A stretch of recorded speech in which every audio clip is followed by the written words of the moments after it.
Hello, everyone. Welcome back. I'm your host, Sandy Rosenthal, for the podcast Beat the Big Guys. And this week, my guest is from the great state of Florida, more precisely Tampa, and her name is Anna Ditchburn. Hey, Anna.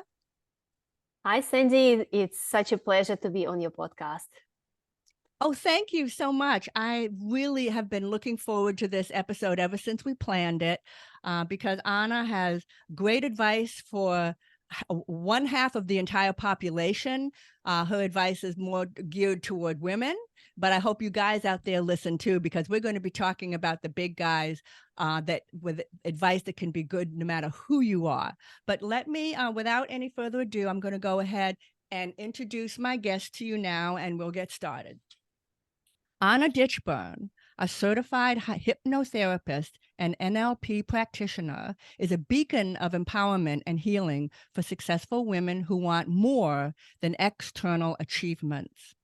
With a past marred by systematic abuse, forced abortions, and personal loss, Anna's relentless courage and determination led her to reclaim her power and transform her life. Through her Happy on the Inside podcast and her unique expertise in feminine energy and relationship coaching, she inspires a generation to confront adversity, heal from shame and pain, and thrive like never before. Anna, I checked out your website before coming on this episode. I researched all my guests, and I researched you as well. And I have to say, I am really impressed with your website, and especially this. On your website, you ask a question, and that is, would you like to know my 7 secrets to start being happy on the inside? Wow. I think that's brilliant. I can't imagine anyone on the planet who wouldn't click that immediately. Thank you, And Sandy. and that's just brilliant. It's brilliant. And I just can't wait to I have not clicked it yet, but we were talking about it today, but I intend to click it, and I can't wait to know those 7 secrets, because I, like anyone else on the planet, need all the help I can get. Well, Sandy, happiness is an internal feeling. You don't need anything or anyone to feel happy on the inside. The only thing, so many people are preventing themselves from being happy no matter what. I'm not saying being happy while you broke or while you're experiencing some challenges in your life. It's not easy. But the happiness is the feeling that you can feel while you are being broke or while you're experiencing some challenges in life, because nothing can stop you from experiencing this. It's like a seed that we are seeding inside us, that will grow into the tree, that will later on turn into the outside world. I understand. Well, I look forward to hearing a lot more about it. And today, to get started, Anna is going to talk about how she managed to get out of Australia to go to Russia to testify against a pedophile during COVID, which I understand was a very, very difficult thing to do. And I look forward to hearing you talk about that. So, Anna, the microphone is now yours. Sandy, I think it would be beneficial for your listeners to hear a pre-story. You can check my own podcast, Happy on the Inside, where I share the whole story. But just to say, when I was four years old, my biological father left our family and never returned. And so my mom became a single mother of 2. My younger brother was just 9 months old during the Russian economic depression. That's what I was born in. And it was after this, we had 6 years of unbelievable struggle. It was financial struggle, emotional, physical struggle. My mom was only 24 years old. I'm 35 right now. I have no idea literally how she made it. And when I was 10 years old, my mom met my stepfather, and we thought, finally we have a a man in our family, our supporter, our protector. But very quickly we realized that we actually brought a very tyrannical and abusive man in our family. And by this time, my mom fell in love with him. He moved in our apartment. We started to call him a father. But then very quickly we learned how to literally walk on the eggshells, because he was an army guy and he ruled our family with a, very, very strictly. And I remember I just learned how to obey the rules. I learned how to listen to my father, because we thought he knows the best for our family. He knows better. He had an authority. And that's what played a huge role, Sandy, in my adulthood later on, because that's where I can see in so many families where parents literally make their kids to obey all the rules without questioning, without judging, without speaking up, because you have to do what I told you to do. But actually, if you think, our parents are just children in in adult body. We don't know what to do in some challenging situations that we have to figure out, especially when we start having kids. But my point is, so many people are afraid to speak up, especially when it comes to beating the big guys, is because we are conditioned to follow what people in authority tell us. And that's what happened to me later, because Sandy, when I turned 15, my sexual abuse happened. My stepfather started sexually abusing me, and I couldn't say no, because I was so scared of him, and knowing what he can do to our family, I believed him, and he inserted so much shame in me as well. And I didn't tell it to anyone, because so many people want to fit in.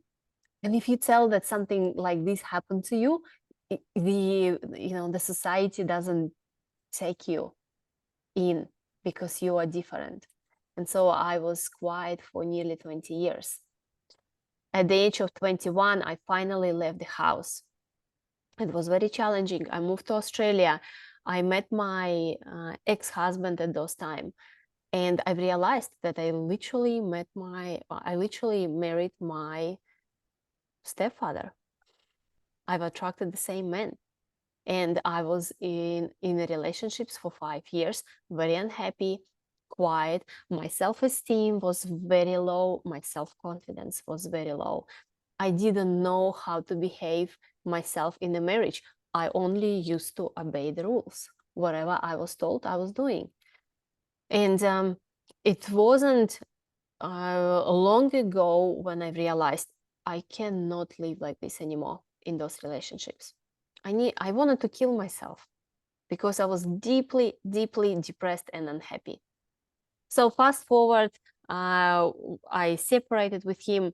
It was a big story. I was so afraid of judgment. I was in a new country. I moved to Australia at this point. I didn't know what to do. But I met my ideal man. I've created him, and it's another story. And a year and a half into the relationships, Sandy, he was very honest and very loyal and very open with me at the very beginning. And this helped me to feel myself safe and comfortable in these relationships. And the biggest challenge was that I wanted to become a mom. Okay. It was my most cherished dream. And as you mentioned, I had 19 consecutive miscarriages.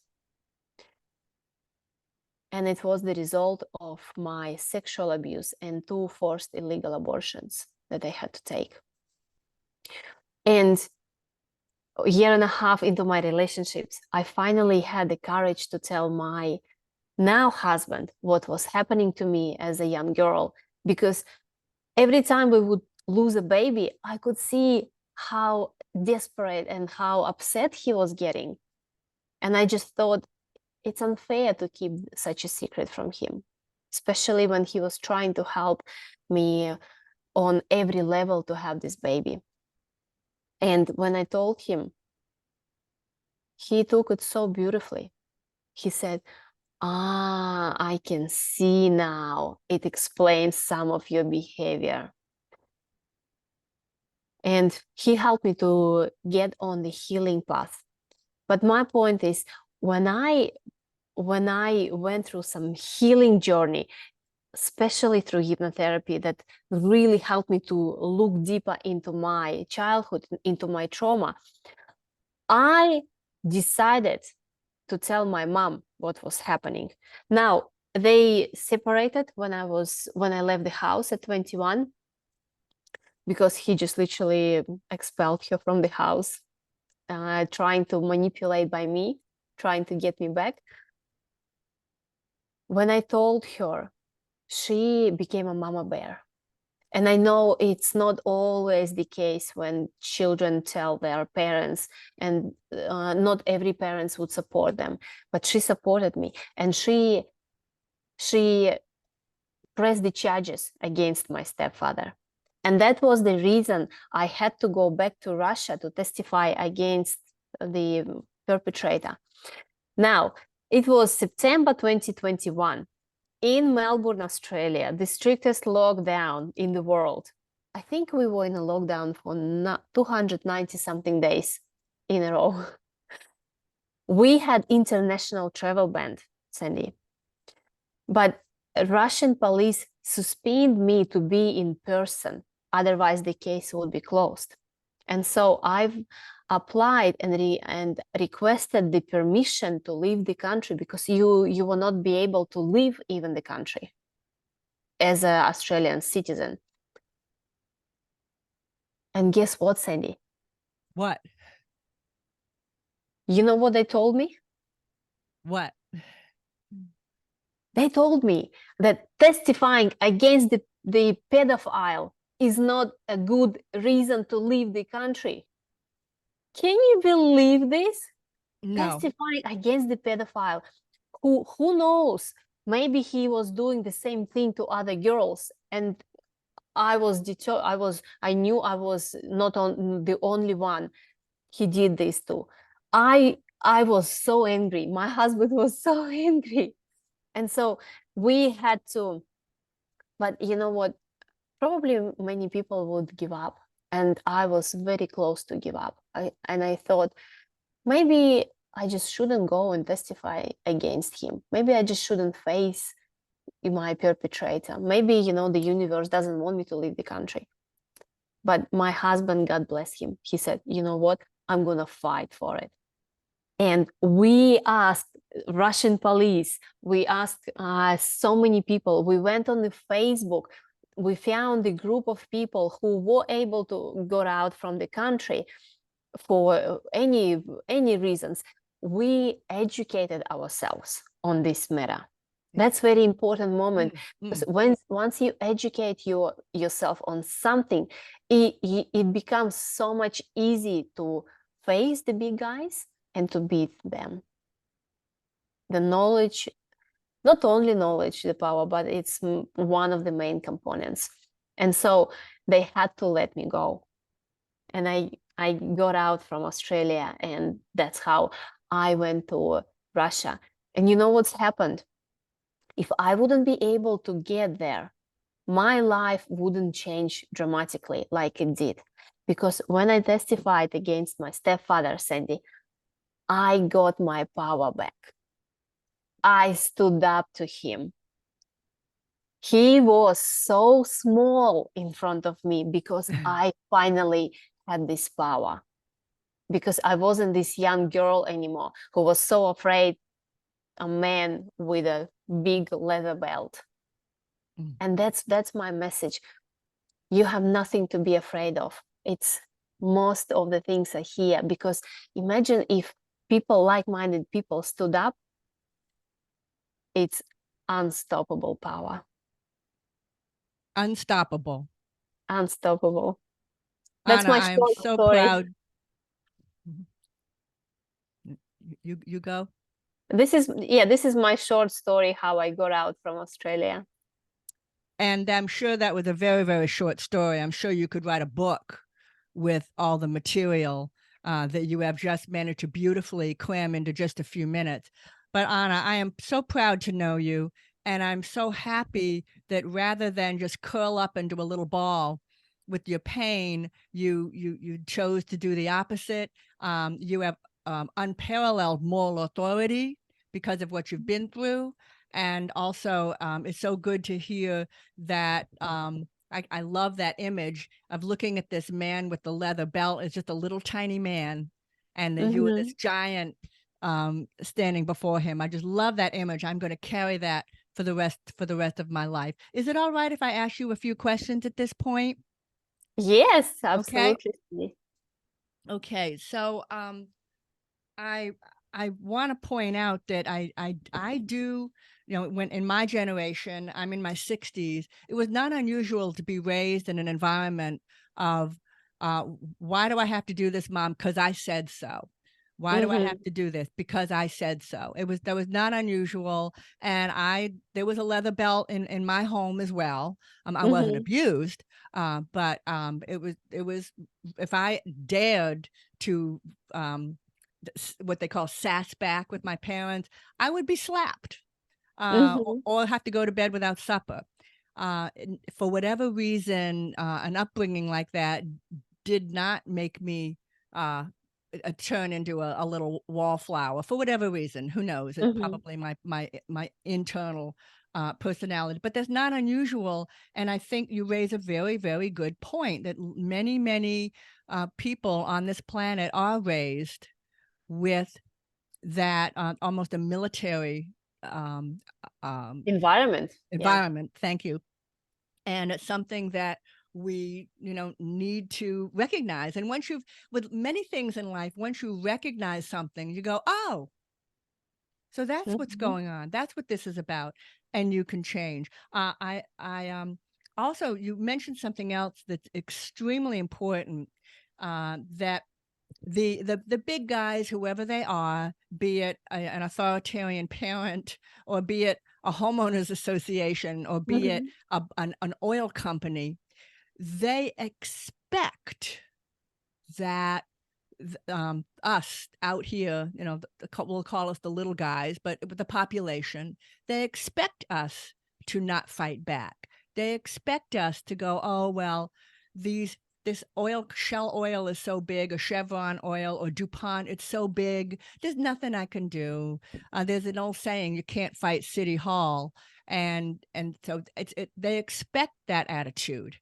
They expect it. And when one person, it only takes one in the beginning, stands up and says, no, I'm not going to just sit back and let this happen, then the help starts coming. Experts come out of the woodwork, said, oh, you think that's wrong? Well, I do too, and I'm going to join you. But I think you've raised an extremely good point about the big guys and how often they just expect us to roll over. Do you have anything you want to add to that? Sandy, I want to make a parallel with sexual abuse, childhood sexual abuse. The problem is the most childhood sexual abuse is happening by someone children know. 90% of this happening in the house, in the homes, behind the closed door. And the reason why it's happening, because children are keeping quiet. And even when we grow as an adult, we are still quiet. That's why it's happening, because people are so afraid to speak up. But once I did, I've opened up the whole door, because what I didn't mention when I was back in Russia, testifying against my stepfather, I've realized that we have no childhood sexual abuse survivors support. not even a hotline. And Wow. it's like 2021, the world is so progressed and not even a support line.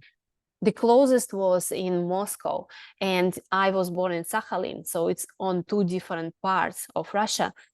And I thought, what can I do? And I've called 3 biggest publishers in my hometown, and I asked them, would you be happy to publish my story? 2 of them said, oh, no, this is too heavy. And only one journalist told me, you know what? I think it's worth trying to tell your story. Sandy, I've left my email address in this article saying, girls, if you have no one to talk to, and if you are going through a similar situation like I did, send me an email. Hundreds. Wow. Hundreds and hundreds. Wow. It took me 8 weeks to respond to each email. Wow. I was the very first in my hometown who opened up about my childhood sexual abuse. You know what's happened? So many people, so many women and men got back to me saying, thank you so much. This happened to me as well. Wow. Thank you. I think about 10 women contacted the same journalist asking to publish their stories to support me and to support children. And my story was nominated #1 story nationally in Russia in 2022. Congratulations. It's thank you, but it's nothing. I'm not proud of it.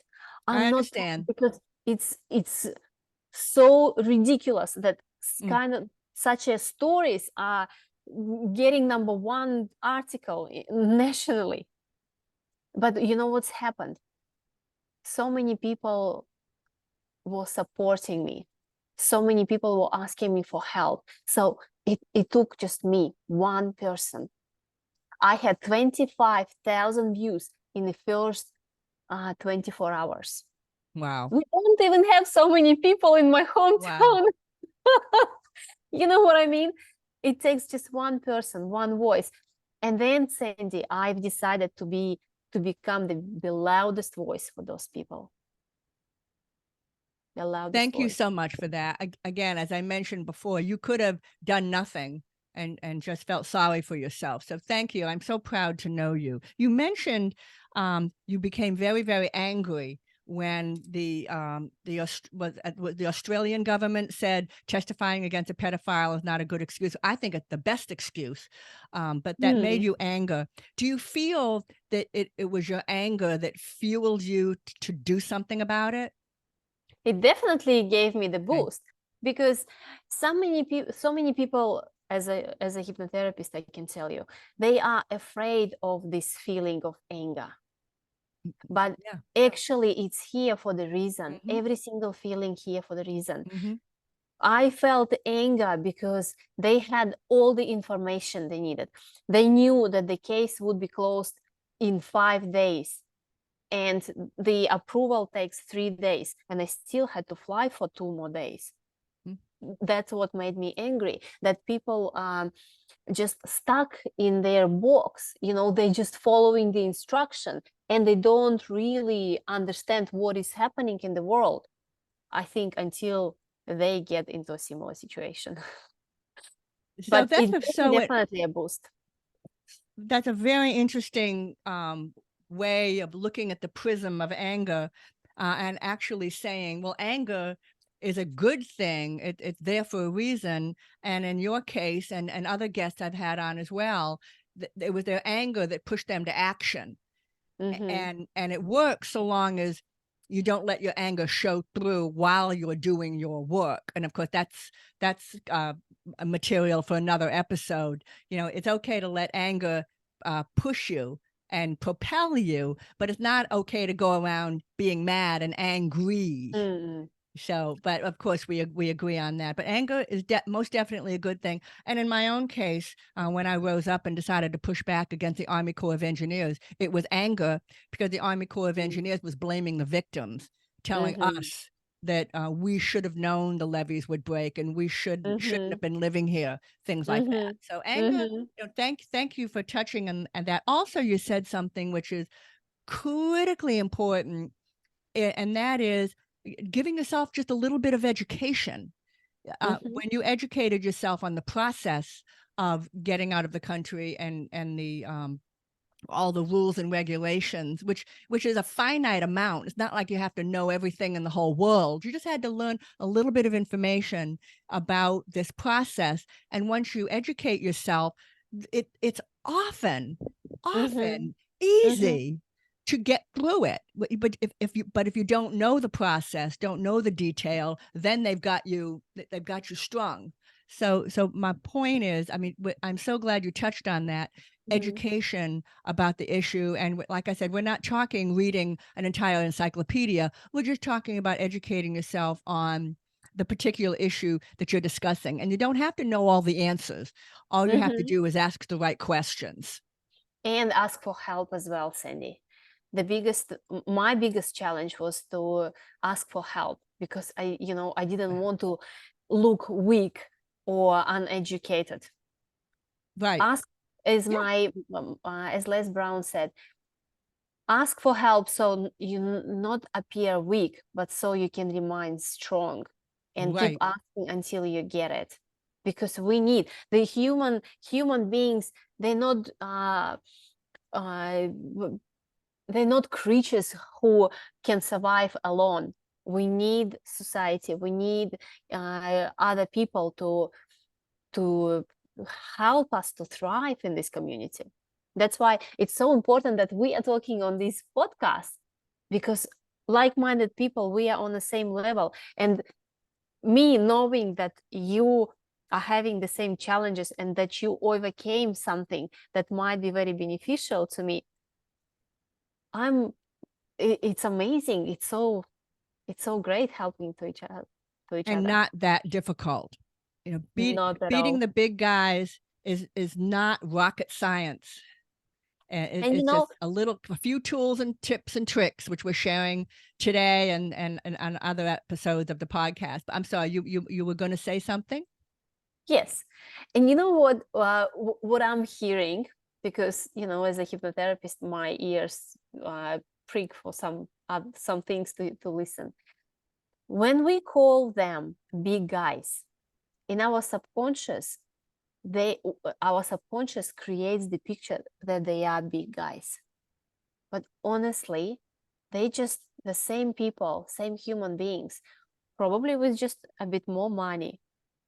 But my goal, Sandy, I know it might sound ridiculous right now, but I want to become so rich and wealthy that no one can stop me if I want to go to Russia. No one can stop me if I want to help children.